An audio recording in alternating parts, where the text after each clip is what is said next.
Okay guys, எல்லாருக்கும் வணக்கம். இன்றைக்கி வந்து நம்ம என்ன பார்க்க போகிறோன்னா போலிட்டி தான் பார்க்க போகிறோம்.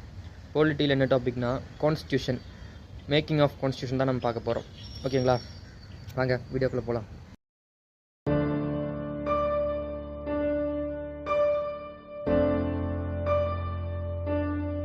ஓகே, நமக்கு முதல்ல ஒரு கான்ஸ்டியூஷன் வேணும் அப்படிங்கிற ஒரு ஐடியாவை வந்து யார் நமக்கு வச்சதுன்னு பார்த்தீங்கன்னா எம்என் ராய் தான் வந்து நமக்கு முதல்ல ஒரு கான்ஸ்டியூஷன், இந்தியாவுக்குன்னு ஒரு கான்ஸ்டியூஷன் வேணும்னு வந்து எம்என் ராய் தான் வந்து முதல்ல சொன்னார். அவர் வந்து வெஸ்ட் பெங்கால் கம்யூனிஸ்ட். ஓகேவா, அதுக்கப்புறம் கேபினெட் மிஷன்கிற ஒரு குழு வந்து இந்தியாவுக்கு இவங்க வந்து சரி இவங்க வந்து கான்ஸ்டியூஷன் மேக் பண்ணணும்னு ஆசைப்பட்றாங்க, அதனால இவங்களுக்கு வந்து நமக்கு அது பண்ணி கொடுக்கலான்ட்டு இந்த கேபினெட் மிஷன் வந்து கான்ஸ்டியூஷன் அசம்பிளின்னு ஒரு அசம்பிளி வந்து உருவாக்குது. அந்த கான்ஸ்டியூஷன் அசம்பிளியில் வந்து மொத்தம் 389 மெம்பர்ஸ் வந்து கேபினெட் மிஷன் வந்து அலோட் பண்ணியிருந்துச்சு. அதில் வந்து மொத்தமாக எலெக்டட் மெம்பர்ஸ் எத்தனை பேர்னா 292 பேர் தான் வந்து மொத்தமாக அதில் வந்து எலெக்டட் மெம்பர்ஸாக இருந்தாங்க. முஸ்லீம்ஸ் எல்லாம் வந்து அதுலேருந்து இந்த கேபினெட் அந்த கான்ஸ்டியூஷன் அசம்பிளிலேருந்து முஸ்லீம்ஸ் எல்லாம் வந்து போயிட்டாங்க. ஏன்னா நம்ம எதுக்கு இவங்க கூட இருக்கணும், நமக்கு தான் புதிய நாடு வரப்போதில்லை அப்படின்ட்டு அவங்க வந்து அதுலேருந்து போயிட்டாங்க. அதில் வந்து மொத்தமாக 292 மெம்பர்ஸ் மட்டும்தான் அதில் வந்து எலெக்டட் மெம்பர்ஸாக இருந்தாங்க. அப்புறம் அதில் 15 உமன் மெம்பர்ஸ் இருக்காங்க. அப்புறம் இது எப்போ இந்த இந்த கான்ஸ்டியூஷன் அசம்பிளி வந்து உருவாச்சுன்னா 6ஆம் தேதி டிசம்பர் 6, 1946 தான் 46 தான் வந்து இது உருவாச்சு. அப்புறம் இதோட ஃபஸ்ட்டு மீட்டிங் எங்கே வந்து நடந்ததுன்னா டெல்லியில் வந்து நடந்தது. அது எப்போன்னா 9 டிசம்பர் 1946 அதோட ஃபஸ்ட்டு மீட்டிங் வந்து டெல்லியில் வச்சு நடக்குது. அப்புறம் 13ஆம் தேதி வந்து ஒரு இம்பார்ட்டண்ட்டான ஒரு விஷயம் நடக்குது. அது என்னென்னா ஜவஹர்லால் நேரு வந்து ஒப்ஜெக்டிவ் ரெசல்யூஷனுங்கிற ஒரு இதை வந்து அங்கே இன்ட்ரடியூஸ் பண்ணுறாரு கான்ஸ்டியூஷன் அசம்பிளியில். அதுதான் வந்து பிற்காலத்தில் வந்து நமக்கு பிரியாம்பிளாக வந்து மாறிச்சு. அது வந்து 22 ஜனவரி 1947 வந்து அது வந்து கான்ஸ்டியூஷன் அசம்பிளியால் வந்து ஏற்றுக்கொள்ளப்படுகிறது.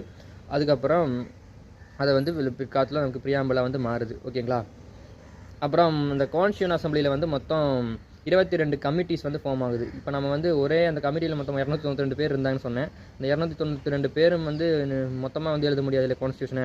அதனால் இந்த 292 பேரில் வந்து மொத்தம் 22 கமிட்டிஸ் உருவாக்குறாங்க. இந்த 22 கமிட்டிஸ் என்னெல்லாம்னு வந்து பார்த்தீங்கன்னா முக்கியமான கமிட்டி வந்து சொல்கிறேன் நான். வந்து மொத்தம் அதில் வந்து முக்கியமான கமிட்டி என்னென்னா டிராஃப்டிங் கமிட்டி, அதாவது மிகவும் முக்கியமான ஒரு கமிட்டியாக இருந்துச்சு. அதோட சேர்மேன் வந்து அம்பேத்கர் இருந்தார்.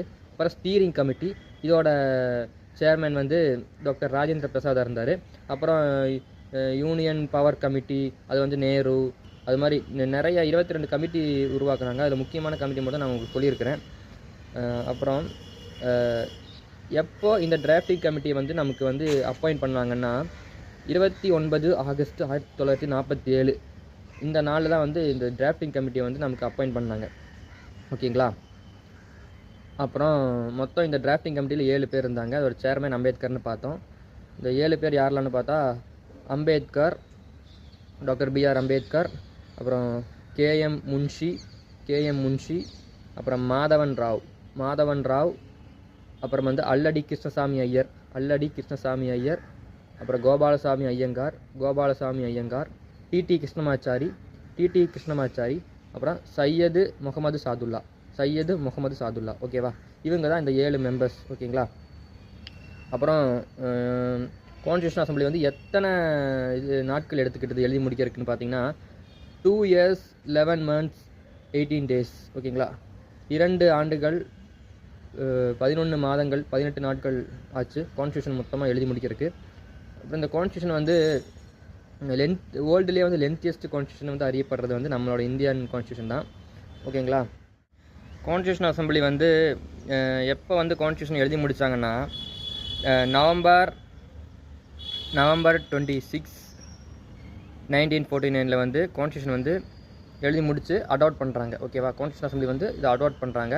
அப்புறம் ஜனவரி 26, 1950 வந்து இது வந்து கம் இன்டு ஃபோர்ஸ் நடைமுறைக்கு வருது. ஓகேவா, இதில் மொத்தம் 165 நாட்களில் மொத்தமாக 11 செஷன்ஸ் வந்து நடத்தியிருக்காங்க.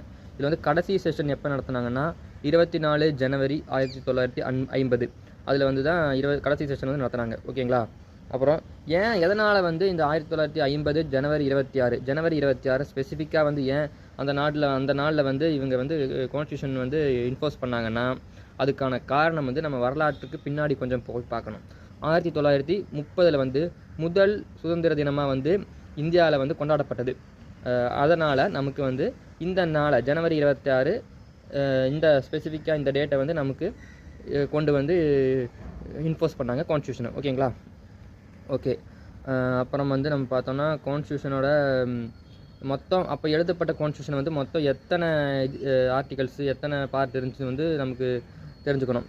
அது வந்து மொத்தம் 395 ஆர்டிகல்ஸ் வந்து அப்போ எழுதப்பட்ட கான்ஸ்டியூஷனில் இருந்தது. 395 ஆர்டிக்கலு, அப்புறம் 8 ஷெட்யூலு, 22 பார்ட்ஸ் இருந்துச்சு. ஓகேங்களா? அதே இப்போ எவ்வளோ இருக்குதுன்னு பார்த்தீங்கன்னா 448 ப்ளஸ் ஆர்டிகல்ஸு, 12 ஷெட்யூலு, 25 பார்ட் இருக்குது. ஓகேங்களா?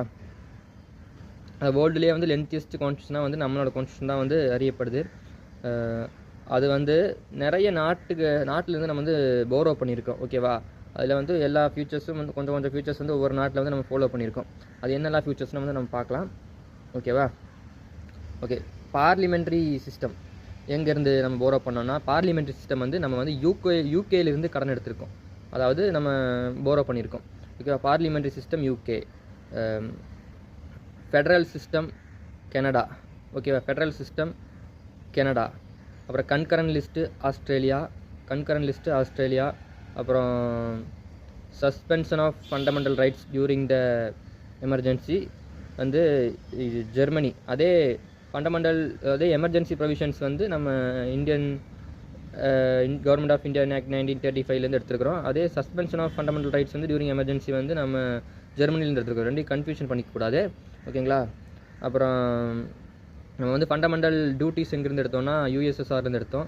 ஃபண்டமெண்டல் ரைட்ஸ் எங்கேருந்து எடுத்தோம்னா நம்ம வந்து அமெரிக்காவிலேருந்து பில் ஆஃப் ரைட்ஸ்லேருந்து எடுத்துருக்குறோம். ஓகேவா? அப்புறம் அமெண்ட்மெண்ட் ப்ரொசீஜர் வந்து எங்கேருந்துன்னா சவுத் ஆஃப்ரிக்காவிலேருந்து எடுத்துருக்குறோம். அதே அமெண்ட்மெண்ட் ப்ரொசீஜர். அப்புறம் டிபிஎஸ்பி எங்கேருந்து எடுத்தோம்னா நம்ம வந்து அயர்லாண்ட்லேருந்து எடுத்துருக்குறோம். ஓகேவா? அப்புறம் இண்டிபெண்டன்ட் ஜுடிஷரி அது வந்து நம்ம அமெரிக்காவிலேருந்து எடுத்துருக்குறோம். அப்புறம் இந்த போஸ்ட் ஆஃப் வைஸ் பிரசிடென்ட் அமெரிக்காவிலேருந்து எடுத்துருக்குறோம். அப்புறம் ரூல் ஆஃப் லா வந்து நம்ம யூகேலேருந்து எடுத்துருக்குறோம். அப்புறம் ப்ரொசீஜர் எஸ்டாப்ளிஷ்டு பை லா நம்ம ஜப்பான்லேருந்து எடுத்துருக்குறோம். ஓகேவா? இனி வேறு ஏதாச்சும் விட்டு போச்சா?